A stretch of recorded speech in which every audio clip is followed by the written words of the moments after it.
Olá, pessoal, tudo bem? Meu nome é Juliane Stadler, eu sou graduanda em licenciatura em História pela Uninter. Estou me apresentando para quem não viu o primeiro vídeo de apresentação do curso. E essa é a primeira aula do curso sobre imigração dos alemães do Volga aqui no Paraná. Tá? Esse curso faz parte do meu estágio em licenciatura em História. E nesse tempo de pandemia, como não tem como fazer o estágio na escola, em sala de aula, foi disponibilizado então pela faculdade para que nós fizéssemos online. Então, eu peço desculpas para vocês, ainda não sou uma profissional, pretendo ser em breve, mas fiz o estudo com muito carinho, estudei a fundo o que pretendemos falar aqui, e estou aqui hoje para compartilhar com vocês e levar a comunidade, a toda a comunidade, a todos interessados em aprender um pouco mais sobre a história desse povo, dos alemães do Volga. E vamos começar a nossa aula de hoje, então, falando um pouquinho da metodologia científica que nós utilizamos aí para estudar. E para começar, eu vou compartilhar aqui com vocês o slidezinho que eu fiz aqui para poder auxiliar a gente na aula. Opa, vou voltar primeiro. Uma história de migração, os alemães do Volga no Paraná.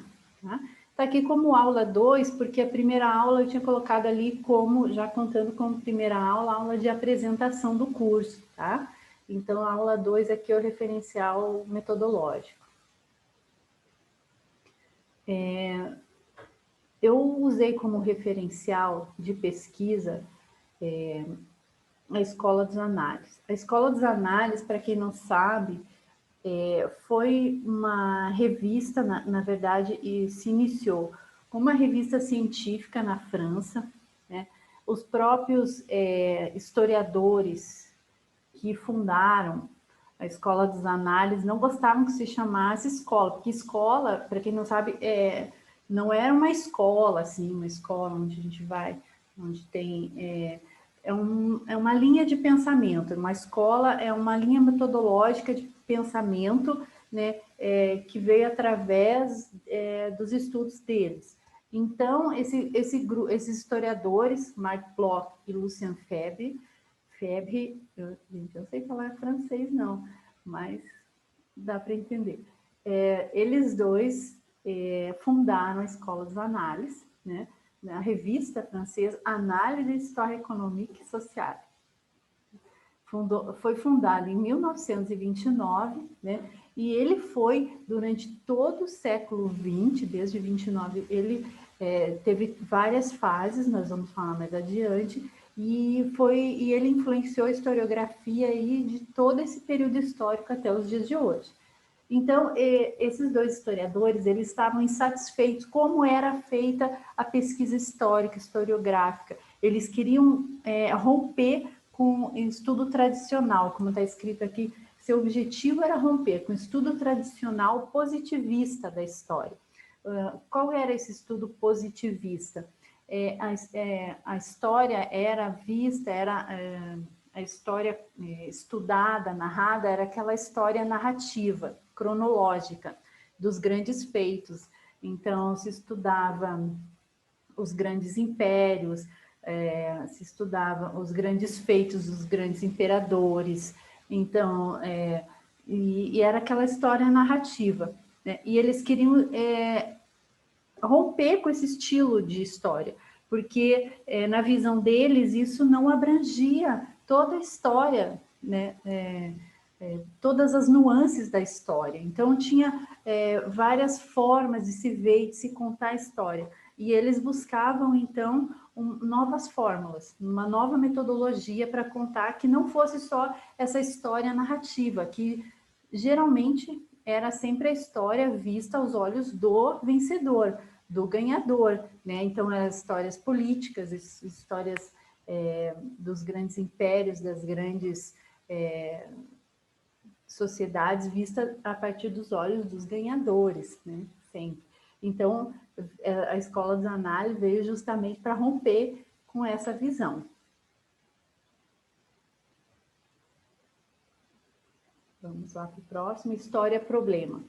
Então, dentro dos análises, eles queriam formar uma história como um saber cientificamente orientado, uma história preocupada com todas as atividades humanas, né?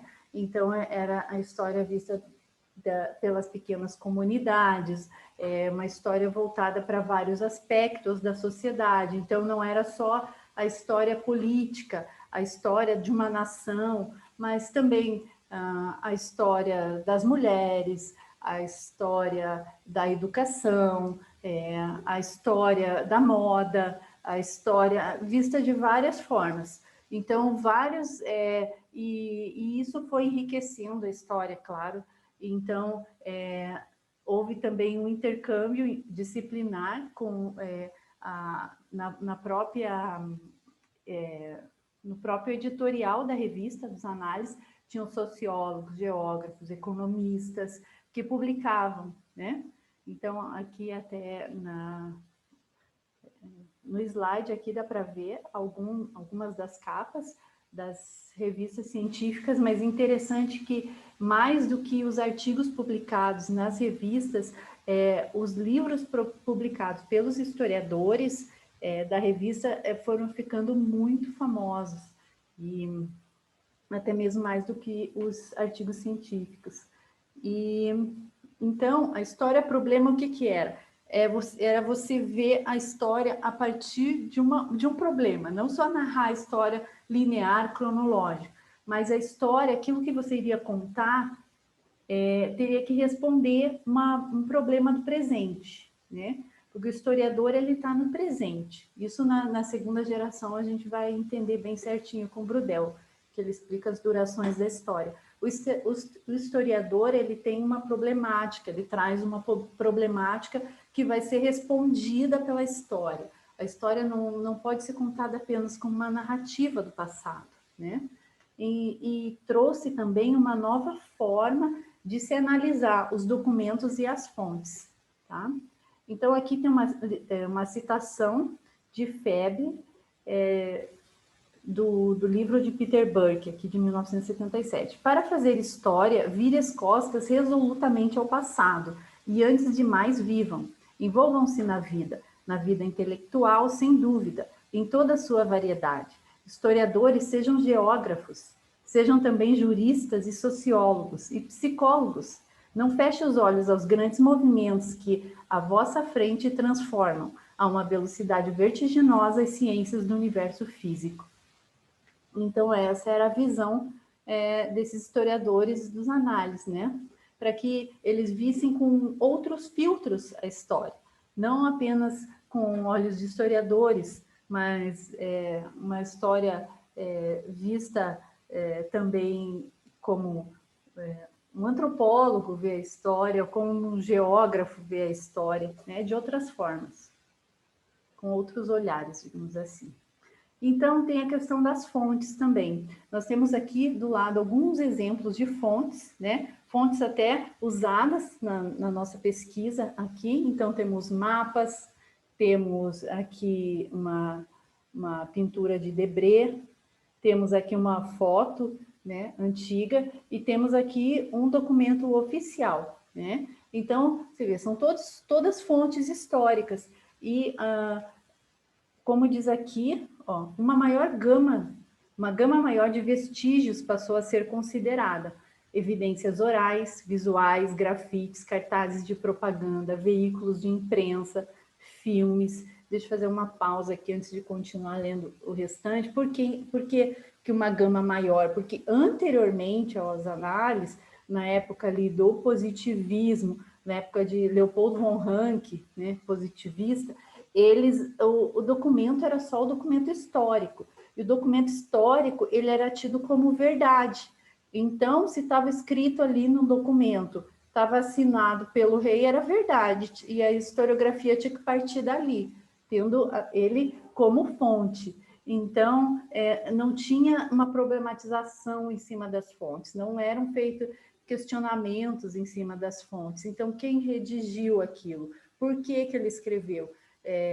Então, a fonte ela tem que ser questionada, né? Foi isso que os análises trouxeram. Então, além de você ter outros tipos de fonte, também tinha a questão da problematização das fontes. Então, isso enriqueceu a pesquisa historiográfica de várias formas. Então, vamos continuar aqui. Filmes, estatísticas, estatísticas eleitorais, demográficas, e maior variedade nos documentos escritos também, como cartas, diários, certidões de nascimento, casamento e óbito, materiais arqueológicos e mapas, né? Então, veja só, a história ela não é contada só a partir dos documentos oficiais, né? Até mesmo os documentos oficiais tem que ser analisado de forma crítica.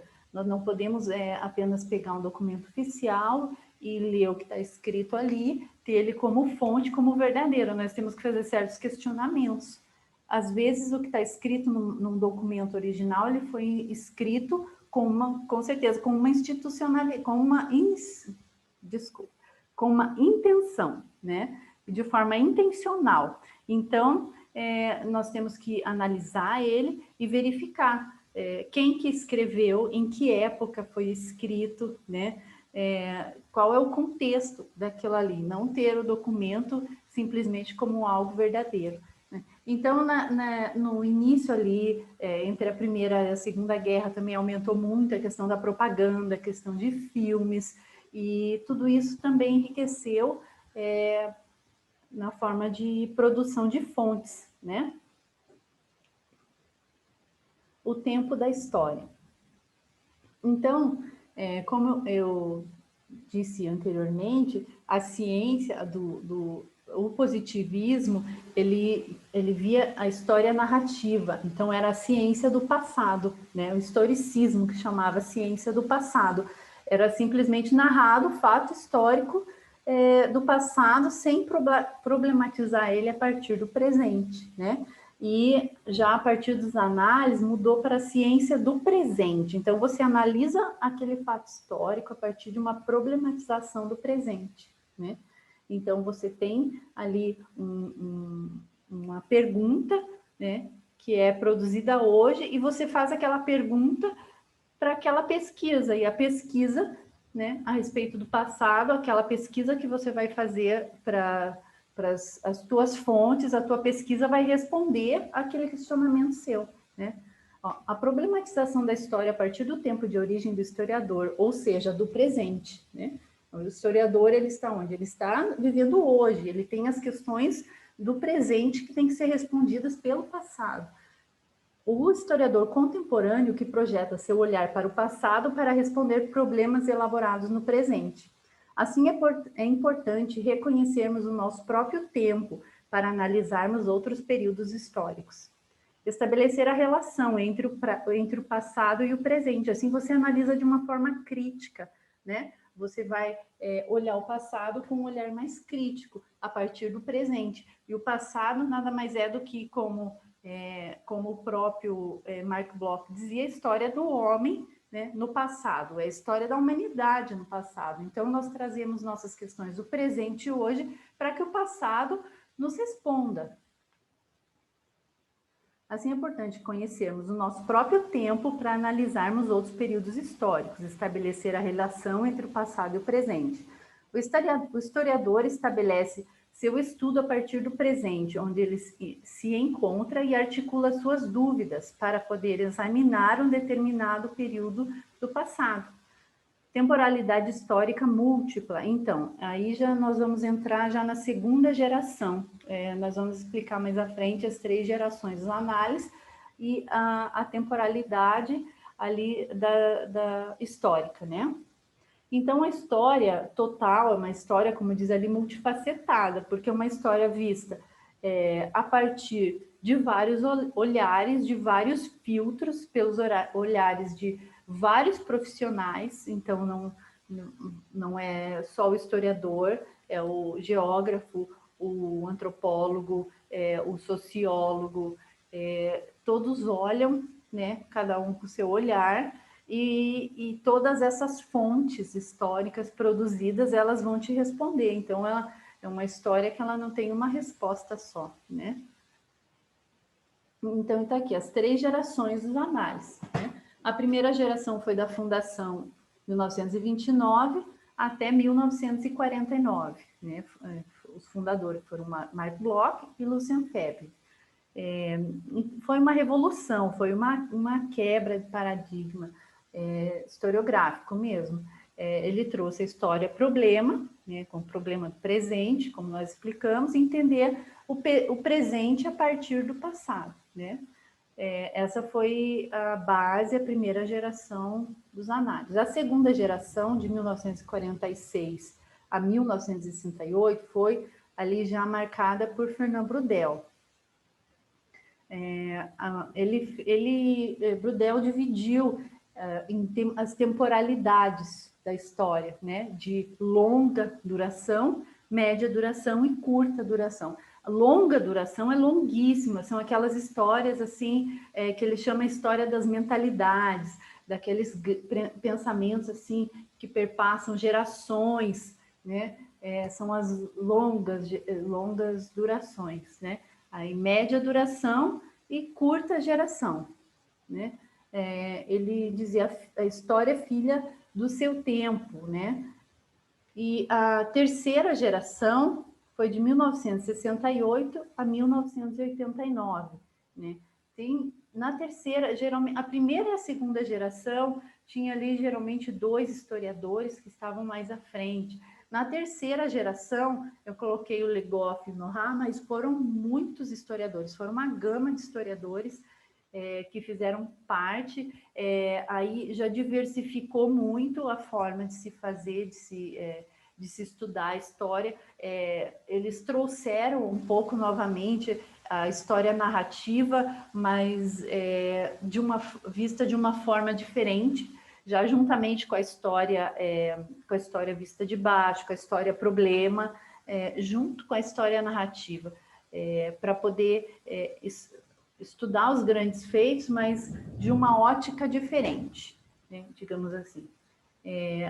A nova história, né, e uma maior ênfase à questão cultural. Então, nessa terceira geração que começou de uma forma mais abrangente o estudo de gênero, das mulheres, também a terceira geração foi marcada aí pela mais historiadoras, né, nesse período, né, então vamos à frente. E a microhistória. Então, o que é microhistória? Microhistória nasceu lá na Itália, tá? Carlo Ginzburg e Giovanni Levi foram seus 2 maiores representantes. Aqui nós temos uma imagem do Carlo Ginzburg e a capa de um dos livros dele, um dos mais famosos, O Queijo e os Vermes. Carlo Ginzburg, ele era filho judeu, né? Nascido lá na Itália, na época lá do fascismo. Então, imagina tudo que eles passaram, seus pais passaram lá. Então, ele propõe, né, uma história contada a partir das minorias, né?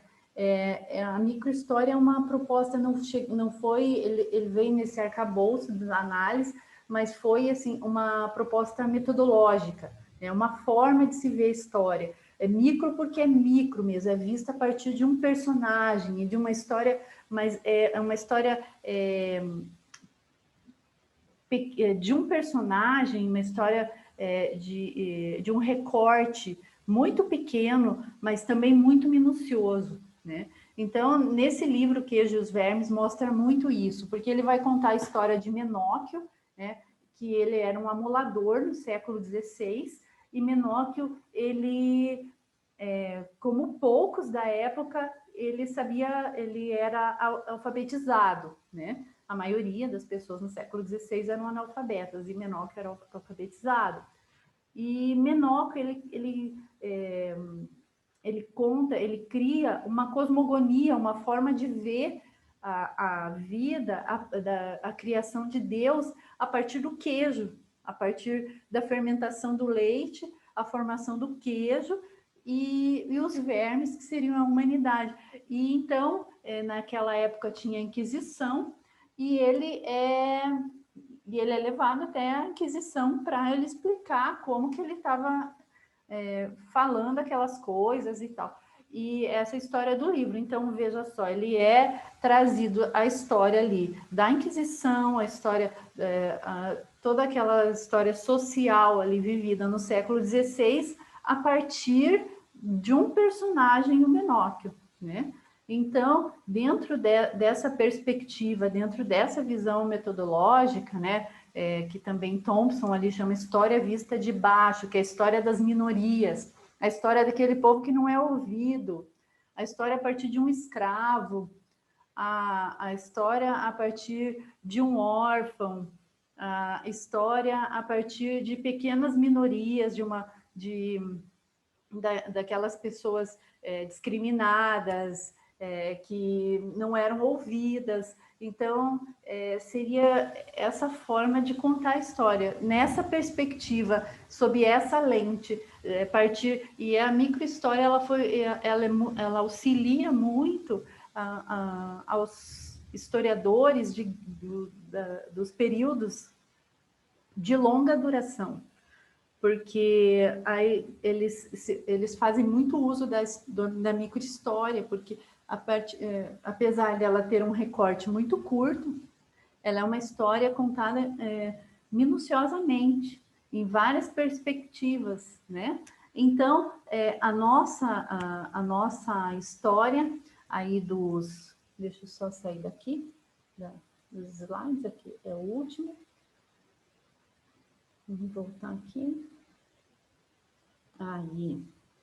Então, o nosso curso, a nossa história, a história dos alemães, vai ser assim também. Nós vamos contar a partir da visão deles, não só a partir da visão, nós vamos ter o auxílio aqui dos documentos históricos, oficiais, né, para poder verificar datas, verificar lugares, ter ali o recorte histórico correto, mas a partir da visão deles, a partir do olhar deles, né, do olhar do imigrante, do olhar daquele que sai da sua terra, vai para outro continente, vai para outro lugar que ele não conhece a cultura, né, que ele tem que se adaptar. Então, é uma outra lente, uma outra forma de verificar a história. Então, dessa forma é que nós vamos usando essa metodologia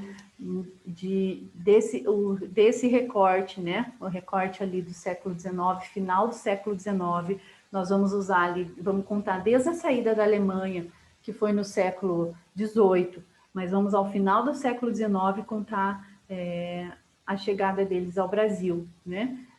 Essa parte inicial do século XVIII é mais para contextualizar, para a gente poder contar a história deles aqui no Brasil depois, tá? Então, eu acho importante a gente falar antes dessa parte metodológica, para a gente poder entender esse estudo científico, metodológico que tem por trás da leitura de um fato histórico, né? Que a gente não está só aqui narrando um fato histórico. Nós estamos tentando entender hoje, né, como se formou o nosso estado, as multiculturas que temos aqui, né, toda essa parte, esse desenvolvimento socioeconômico e cultural dos Campos Gerais, né, da onde que veio, né, e às vezes algo que a gente utiliza em casa, um prato típico que a gente come, a gente não sabe de onde veio, né? Não somente a questão cultural, mas também ofícios, saberes, modos de fazer de certas coisas, o desenvolvimento econômico. Nós, às vezes, passamos por algum lugar, nós não entendemos quem que construiu, quem fez, por que por que eles participaram disso, então é importante a gente entender que a contextualização, a participação do homem, quando nós estudamos história, nós estamos olhando hoje para ver algo que aconteceu lá atrás, a partir da nossa vivência, da nossa época, e isso traz uma narrativa. Então, é isso que é importante, a gente ver, a gente valorizar esses acontecimentos, esse passado histórico e poder entender hoje, né? E poder chegar a uma conclusão hoje, poder responder perguntas de hoje, né? Eu te agradeço mais uma vez por ter participado dessa aula aqui, né?